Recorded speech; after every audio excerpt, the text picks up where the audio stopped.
So students, better today we will go with the new topic and that is Human Genome Project. Okay, Human Genome Project क्या है बेटा?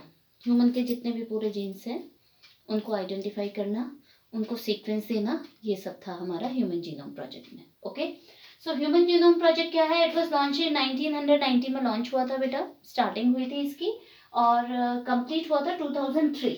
Okay, it gets completed in 2003. तो कितने साल लग गए इसको होने में? 13 years. How many years? 13 years. और उसके अलावा ह्यूमन जीनोम प्रोजेक्ट में ये कहा गया है कि जो ह्यूमन है, ह्यूमन का अगर हम अपलॉइड डीएनए की बात करते हैं 3 × 10⁻⁹ बेस पेयर एटलीस्ट कम से कम इसमें हमारे ह्यूमन के जीन्स में होते हैं. और अगर कॉस्ट की मैं बात करें तो इसमें कहते हैं एक बेस पेयर को स्टडी करने में करीब करीब $3 का खर्चा आया था एक को. ठीक है, तो टोटल इतने को करने में हमारा आ गया कम से कम $9 बिलियन का खर्चा. ठीक है बेटा, कोई मजाक नहीं होती है. डीएनए को बस ऐसे ही थोड़ी निकाला जाता है, ऐसे ही निकाल दिया और देख लिया. ऐसे जो होता तो बड़ा इजी था ना, ऐसा होता नहीं है. ठीक है, बहुत ही कॉम्प्लिकेटेड प्रोसेस होती है. तो डीएनए में क्या है? Total 3 billion approx base pairs हैं. अगर इसके कंटेंट की बात की जाए कि इसके कंटेंट को अगर छापा जाए तो टोटल कहते हैं इतना मैटर है कि 3300 बुक्स यूज होंगी. इतनी बुक्स में इसका मैटर आएगा. और वो भी जब एक ही बुक में 1000 पेजेस हो और 1000 बुक पेजेस की जो बुक है उसके हर पेज में 1000 वर्ड्स हो, तब जाकर के कहीं इसका जितना भी जो निचोड़ है वो इन बुक्स में आ सकता है, ऐसा माना जाता है. बट बुक्स में नहीं किया गया पब्लिश ये. ठीक है ना, ये सारा कंप्यूटर्स में ऑलरेडी है तो साइंटिस्ट के उस पे. ठीक है ना, अभी हम लोगों को अवेलेबल नहीं है. तो ये 13 इयर्स का प्रोजेक्ट था. 2000 में कंप्लीट हुआ, 2003 में कंप्लीट हुआ. और इसको करने के लिए ये कोऑर्डिनेट किया गया. किस किसने मिलकर के इसमें आपस में सहभागिता निभाई? That is US department of energy. ठीक है, एक ये, और दूसरा नेशनल इंस्टीट्यूट ऑफ हेल्थ. ठीक है, दोनों के सामंजस्य से, दोनों का आपस में कोऑर्डिनेशन से ही ये वर्क पूरा कंप्लीट हुआ. और स्टार्टिंग में वेलकम ट्रस्ट, ये यूके की थी, उसका भी अपना इसमें एक वेरी इंपॉर्टेंट रोल उन्होंने भी पे किया. उसके अलावा बहुत सारे, ये मेजर पार्टनर था. ठीक है ना, वेलकम ट्रस्ट. उसके अलावा और भी कंट्रीज थी जिन्होंने इस चीज में अपना रोल प्ले किया है. क्योंकि ये एक पर्टिकुलर, ऐसा तो नहीं है कि एक पर्टिकुलर कंट्री का हो, ये एक जॉइंट एफर्ट रहा. ठीक है ना. तो इसका गोल क्या क्या थे, इसके उद्देश्य क्या क्या थे? आइडेंटिफाई करना 20,000 to 25,000 जीन्स को ह्यूमन डीएनए में आइडेंटिफाई करना, एक ये गोल था. पूरी जितनी भी इंफॉर्मेशन है रिलेटेड, ठीक है, जीन्स की, उसको स्टोर करना. डाटा एनालिसिस करने के लिए, जो भी डाटा हमें मिला है उसको एनालिसिस करने के लिए अच्छे टूल्स को और ज़्यादा इम्प्रूव करना. ठीक है, जो भी टेक्नोलॉजी हमें पता चली है उसको, जो भी रिलेटेड सेक्टर है जहां उसको पहुंचाने की ज़रूरत है, जैसे इंडस्ट्रियल एरिया या कहीं और है तो वहां उसको प्रोवाइड करना. ठीक है ना, टेक्नोलॉजी को ट्रांसफ़र करना. उसके अलावा जब इतना बड़ा काम हुआ है बेटा तो उससे रिलेटेड कुछ एथिकल इश्यूज भी होंगे, लीगल इश्यूज भी होंगे, सोशल इश्यूज भी होंगे. ठीक है ना, समाज में भी काफ़ी बातें, बहुत से इश्यूज अपने आप ही रेज हो जाते हैं जब कभी ऐसे चीज़ों को किया जाता है. तो उसी के लिए एक शॉर्ट फॉर्म कभी आ सकता है ELSI. ठीक है ना, ELSI क्या है? Ethical, legal and social issues. ठीक है, इनको शॉर्ट आउट करने के लिए भी अपनी कोई कमेटी बनी होगी. तो पर ये जब चीज हो गई ना तो इसने एक बहुत ही अच्छा क्रांतिकारी, इससे क्या हुआ, रिवॉल्यूशनरी इफेक्ट पड़ा. किस पे? डिजीजेस को डायग्नोज करने पे. बीमारी क्यों हो रही है, आज हमें बहुत सारी बीमारियों के बारे में इंफॉर्मेशन है, तो हमें वो खाली नहीं है बेटा. कहीं ना कहीं जीन्स को स्टडी करके किसकी वजह, हम बोलते हैं ना सिकल सेल एनीमिया, इसका ये चेंज हो गया तो ये हो गया, ये भी तो पता चला होगा. ठीक है, पर्टिकुलर जीन में जब उसमें देखा होगा क्या चीज़ें बदल रही हैं, एमिनो एसिड्स में कैसे चेंज आ रहा है, उससे रिलेटेड प्रोटीन्स के जो एमिनो एसिड है कैसे वो बदलते हैं, कैसे उसका इफेक्ट चेंज होता है, ये सब स्टडी करके ही तो पता चला होगा. ठीक है, तो वो सब चीज़ों की स्टडी इसमें की जाती है. अब अगर मैं इसके मेथड्स की बात करूँ तो बेसिकली इसमें 2 मेथड है. एक तो आता है EST, ये भी फुल फॉर्म पूछा जाता है, हाँ, एक्सपैंड करके क्वेश्चन दिया जाता है. EST का फुल फॉर्म क्या है? That is express sequence tags. इसमें क्या किया जाता है? Identifying all genes that are expressed as DNA, यानी कि उन सारे के सारे जीन्स को आइडेंटिफाई करना जो कहीं ना कहीं आरएनए के फॉर्म में जिन्होंने अपने आप को एक्सप्रेस किया हुआ है. ठीक है, तो उनको क्या करना है? सीक्वेंस देना है. ठीक है ना, तो उनको आइडेंटिफाई करना है. इसी को कहते हैं EST,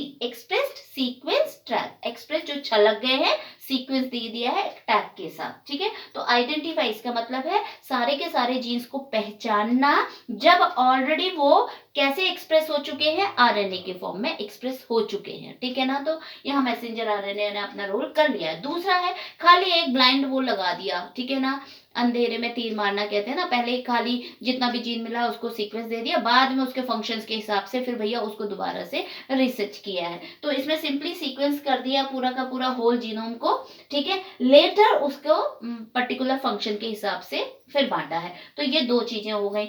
अब इसमें मैं तुमको बताऊं कि अब हम सीक्वेंसिंग करते कहते हैं, सबसे पहले हमने डीएनए लिया, डीएनए को पहले अलग किया, डिजायर्ड डीएनए कहते हैं, मतलब जो जिस चीज पे हमें स्टडी करनी है या जो हमारे लिए इंपॉर्टेंट है या वो हमारा डिजायर्ड हो गया, जो हमें चाहिए, डिजायर्ड मतलब इच्छा वाला, हमारी मर्जी का, ठीक है, तो डिजायर्ड हो गया। तो डिजायर्ड डीएनए को हमने लिया, आइसोलेट अलग किया, फिर उसके छोटे छोटे टुकड़े करे, ठीक है, पूरी स्ट्रिप ही नहीं डाल देंगे, छोटे छोटे उसके फ्रैगमेंट्स करें। फ्रैगमेंट करने के बाद अब हमें कोई कैरियर भी तो चाहिए जिसके अंदर उसको इंट्रोड्यूस करें और फिर आगे भेजें। तो बेसिकली ऐसे कैरियर हमने या तो बैक्टीरिया लेते हैं या यीस्ट लेते हैं। अगर हम बैक्टीरिया लेते हैं तो उसको क्या कहते हैं, BAC कहते हैं। क्या कहते हैं, बैक, ठीक है ना। BAC का मतलब क्या होता है, बैक्टीरियल आर्टिफिशियल क्रोमोसोम। क्या होता है, बैक्टीरियल आर्टिफिशियल क्रोमोसोम, यानी कि बैक्टीरिया में हमने आर्टिफिशियल क्रोमोसोम इंट्रोड्यूस करके डाल रहे हैं भैया, इंट्रोड्यूस कर रहे हैं जिसकी भी बॉडी में हमने डालना है। YAC का मतलब क्या है, ये भी एक्सपेंड करने को पूछा जाता है, BAC YAC, ठीक है।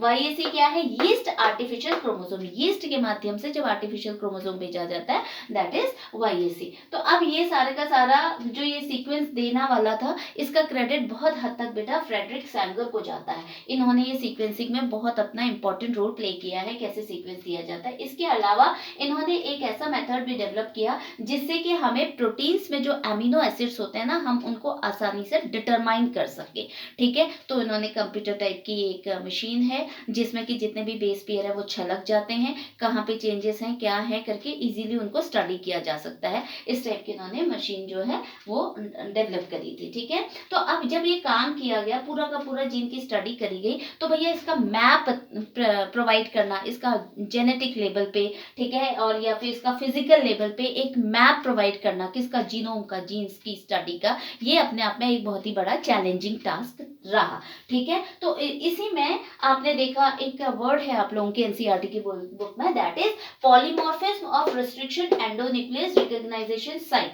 पॉलीफॉर्म, इसका वर्ड बाय वर्ड समझिए। पॉलीमॉर्फिज्म होता है वेरिएशंस, बदलाव, ठीक है ना, चेंजेस, ठीक है। तो पॉलीमॉर्फिज्म, रिस्ट्रिक्शन एंडोन्यूक्लियस क्या है, ये एक, इसको आप लोग मॉलिक्यूलर सीजर भी कहते हैं, कट करने के काम आता है। तो रिस्ट्रिक्शन एंडोन्यूक्लियस के कहां कहां पे कैसे, रिकॉग्नाइजेशन साइट यानी कि पहचानने वाली जगह है, ठीक है ना, रिकॉग्नाइजेशन साइट, तो इसकी, और प्लस साथ में रिपीटेटिव डीएनए सीक्वेंसेस, रिपीटेटिव जो बार बार बार बार रिपीट होते हैं, ऐसे डीएनए सीक्वेंस जो बार बार रिपीट हो रहे हैं। और अगर मैं आपको बताऊं तो 99.9% सारे के सारे पर्सन्स का जो डीएनए होता है वो लगभग सेम होता है। अगर डीएनए में अंतर आता है वो आता है 0.1% का डिफरेंस आता है, और वही 1.1% बेटा हम लोगों में वेरिएशंस को शो करता है, ठीक है। उसके अलावा क्या है, 99.9% जो है वो एग्जैक्टली सेम होता है सारे पीपल में। तो अब सेम है तो हो ना हो, कहीं पे रिपीटेटिव डीएनए सीक्वेंसेस तो बहुत होते हैं, ठीक है ना, सारे रिपीट हो रहे हैं, यहाँ पे एक सीक्वेंस रिपीट हो रहा है, थोड़ा आगे जाएगा फिर और रिपीट हो रहा है, फिर कुछ बेस पेयर के बाद फिर रिपीट हो रहा है न्यूक्लियोटाइड्स के बाद, ठीक है। तो ऐसे सीक्वेंसेस देखने को मिलते हैं जो अगेन एंड अगेन रिपीट हो रहे हैं, तो उनको कहते हैं रिपीटेटिव डीएनए सीक्वेंसेस, यही माइक्रोसैटेलाइट भी कहलाते हैं, ठीक है, इन्हीं को माइक्रोसैटेलाइट कहते हैं। तो पॉलीमॉर्फिज्म ऑफ, वैसे ही आपका रिस्ट्रिक्शन एंडोन्यूक्लियस रिकॉग्नाइजेशन साइट, अभी हम नेक्स्ट चैप्टर आपने बायोटेक्नोलॉजी में पढ़ा होगा, एक पैलिंड्रोमिक सीक्वेंस पढ़ा था ना, कि यहाँ से भी जाओ तो सेम, यहाँ से भी आओ सेम, इस टाइप को कुछ रिकॉग्नाइजेशन साइट्स होती हैं ऑलरेडी डीएनए में, जिनको कि कट करने में उसको पहचानता है कोई भी, ठीक है। ये जो मॉलिक्यूलर सीजर है ना, एंडोन्यूक्लियस, ये पहचानता है, वहां पे कट करता है, कोई पर्टिकुलर एरिया पे ही कट हो जाती है, कोई आगे पीछे कट करने के उनके अपने अपने तरीके होते हैं, तो उसमें भी वेरिएशन देखने को मिलती है। तो ये सारी चीजें, ये जो वेरिएशन है ना, polymorphism of restriction endonuclease recognition site plus आपका रिपीटेटिव डीएनए सीक्वेंसेस, ये हमें हेल्प करते हैं बेटा इन चीजों में, ये जो हमारे चैलेंजेस आए हैं इन चैलेंजेस को शॉर्ट आउट करने में, ठीक। इनको और अच्छी डिटेल में अभी अभी नेक्स्ट चैप्टर में आपने पढ़ना, कुछ डीएनए फिंगरप्रिंटिंग में पढ़ेंगे, वहां पे मैं समझाऊंगी और अच्छी तरह से, क्योंकि ये टॉपिक में कुछ चीजें हैं जो आप लोगों के उसमें आएंगी। ऐसा नहीं कि पूरा का पूरा ही पूछ लिया जाए, पर थोड़ी चीजें आपको पता होनी चाहिए, उसके गोल क्या थे, 2-4 आपके दिमाग में होने चाहिए। एक्सपेंड करने के लिए बहुत सारे क्वेश्चन है इसमें, वो चीजें आप लोग अपने दिमाग में रखिएगा। अब इसके फीचर्स क्या थे, ठीक है, जो इसके जानने वाली बातें हैं कि ह्यूमन जीनोम में total 3164.7 million nucleotide base pair देखने को मिले, ठीक है ना, ये इसकी एक खासियत है। दूसरी खासियत है कि 99.9% जब स्टडी करके पता चला कि जो न्यूक्लियोटाइड बेसेस हैं वो एग्जैक्टली सारे लोगों में सेम होते हैं, 99.9%, ठीक। और उसके अलावा ये पता चला कि 2% से भी कम जीनोम ऐसा है जो प्रोटीन को कोड करता है, यानी कि जो हम प्रोटीन इतना लंबा चला आ रहा है हमारी डिस्कशन, वो 2% से भी कम है, ठीक है, रिप्रेजेंट, और उसी में अंतर आ जाता है लोगों में। और उसके अलावा हमें ये पता चला कि जो क्रोमोसोम 1 है उसमें सबसे ज्यादा जीन्स होते हैं, दैट इज 2968, ओके। और जो क्रोमोसोम Y है, ठीक है, सेक्स क्रोमोसोम में जो क्रोमोसोम Y है उसके बाद सबसे कम जीन्स होते हैं, दैट इज 231, ठीक। और 1.4 मिलियन लोकेशंस ऐसी हैं जहां पे SNPs देखने को मिलते हैं। What do you mean by SNPs? ये भी बहुत इंपॉर्टेंट चीज है जो आपको पता होनी चाहिए।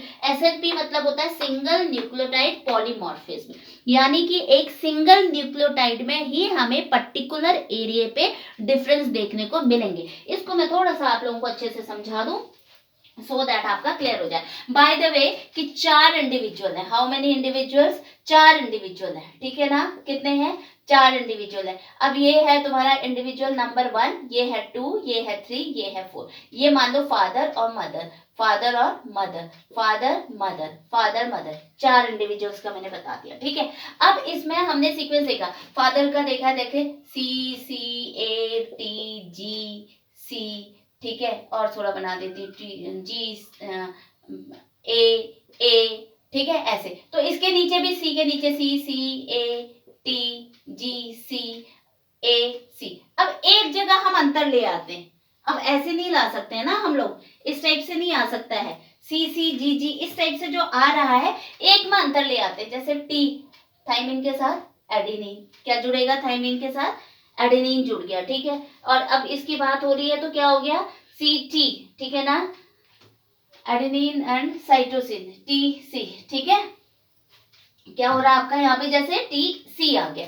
अब नेक्स्ट वाले में भी देखा हमने इसी टाइप से CCCCAA, अब T आ गया, ठीक। और आगे सेम है GCAA, ऐसे करके कुछ हमने बनाया, ठीक है।